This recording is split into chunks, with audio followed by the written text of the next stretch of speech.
Je suis Ségolène Barbaud-Desplaces, professeure à l'Université Paris 1 Panthéon-Sorbonne. Le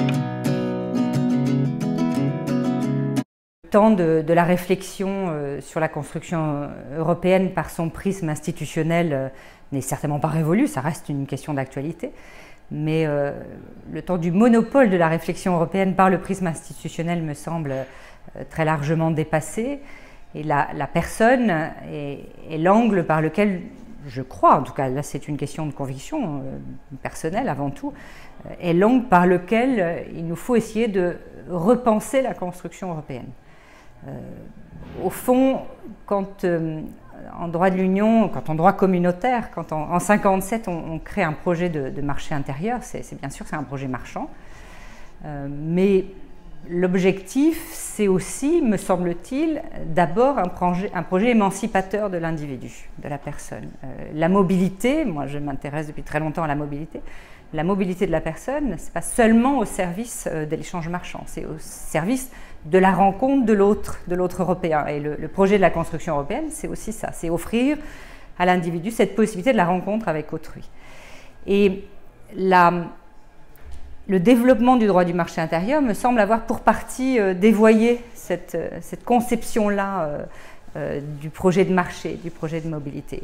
Et aujourd'hui, la conviction qui est la mienne, c'est qu'il faut se réapproprier la réflexion sur le statut de la personne, réfléchir à ce que l'Union européenne peut apporter à l'individu, et pas seulement aux citoyens, aussi aux citoyens, mais aussi à l'individu, à la personne, et s'interroger sur ce que ce droit de l'Union européenne peut nous dire de l'individu. Donc c'est pour ça qu'il y a un nombre infini de thèmes possibles de réflexion sur la personne. On peut l'appréhender comme le titulaire des droits fondamentaux, on peut l'appréhender comme le citoyen, mais on peut aussi l'appréhender comme l'individu avec une famille, on peut l'appréhender. Je crois qu'il faut revenir à cette réflexion sur l'Union européenne comme un projet au service de l'individu.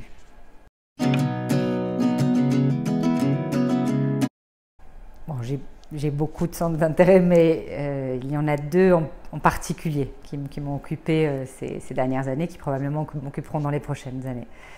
Le premier, c'est le droit européen de la personne, même si cette notion de droit européen de la personne ne correspond à rien dans nos catégories françaises. Il n'y a pas de droit européen de la personne, mais je pense quand même que on peut œuvrer à l'émergence d'un tel droit et surtout qu'il y a une cohérence dans l'idée d'un droit européen de la personne. Donc c'est le premier centre d'intérêt. Je suis partie, je vous l'ai dit, d'un travail sur la nationalité et donc d'un travail évidemment qui va avec sur le statut des étrangers, et puis j'ai beaucoup travaillé sur le droit de la mobilité des personnes. Et voilà, cette question continue à me passionner. Donc dans mes projets de recherche, il y a cette réflexion sur la personne. Quel statut pour l'Européen aujourd'hui? Quel statut pour l'Européen demain? Comment construire un statut de l'individu qui ne dépende pas uniquement de régimes juridiques qui soient eux-mêmes des régimes juridiques dépendant des catégories de compétences du droit de l'Union. Je veux dire par là qu'on n'a longtemps pas pensé, bon, l'Européen c'est le citoyen, c'est le droit de la citoyenneté de l'Union, et puis l'étranger, le ressortissant d'État tiers, on est ici dans le régime juridique mis en place dans le cadre de l'espace liberté, sécurité, justice. Et ces régimes juridiques, évidemment, ont un intérêt, on comprend ce qu'ils signifient du point de vue de la construction communautaire, mais il me semble être sans intérêt pour comprendre quelle conception de l'être humain, quelle conception de la personne et quelle place l'Union veut donner à la personne. Il faut aller au-delà de ces catégorisations et pour s'interroger sur cette place de l'individu. Le deuxième thème de recherche est très différent. C'est une recherche sur... je l'ai menée notamment l'année dernière avec un travail, un colloque et un ouvrage que je suis en train de coéditer sur la discipline juridique. Une des choses qui me semble tout à fait passionnante, c'est la réflexion sur comment nous pensons. Donc je l'applique seulement à comment nous pensons notre matière, qui est le droit européen, et cet objet de recherche particulier que peut être le droit européen de la personne.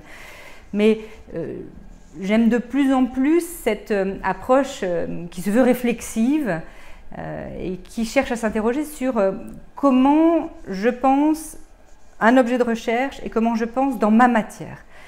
Et ça impose d'abord de réfléchir, peut-être pas de déconstruire, mais de réfléchir aux catégories et au cadre dans lequel on pense. Et c'est la raison pour laquelle j'ai tant voulu réfléchir à la question des disciplines juridiques. En France, parce qu'on pourrait certainement dire autre chose si on réfléchissait à la question des disciplines juridiques dans un autre État. Mais une des choses qui m'a semblé très intéressante, c'est de se demander comment la pensée sur le droit européen, sur le droit de la personne, dépend du fait que je suis ou pas une communautariste ou une spécialiste du droit de l'Union européenne. Dépend ou pas du fait que, en raison d'une structuration académique particulière, en France, je suis une publiciste et pas une privatiste ou pas une généraliste.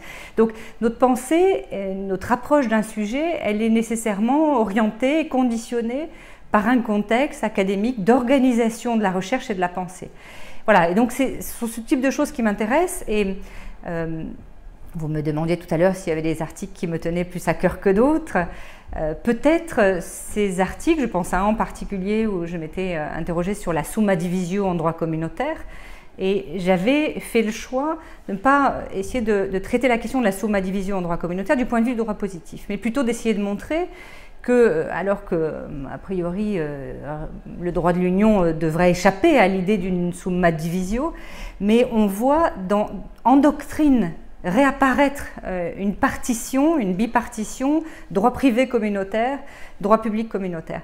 Et ça, il me semblait que la raison, elle est précisément ce contexte institutionnel et académique qui structure les disciplines, qui les organise, et donc qui organise aussi la pensée sur le droit et qui peut aller jusqu'à avoir une conséquence sur le droit lui-même. Voilà, donc c'est un autre thème de recherche qui me tient particulièrement à cœur, qui peut être un peu plus méthodologique, épistémologique, théorique, je ne sais comment dire, mais donc c'est un autre projet de recherche pour moi pour les prochaines années, et l'idéal pour moi ce serait évidemment en permanence de faire un va-et-vient. Ce n'est pas deux objets de recherche différents, le droit européen des personnes d'un côté et la réflexion sur la formation et la formulation de la réflexion. Je voudrais faire en permanence nourrir une réflexion de l'autre.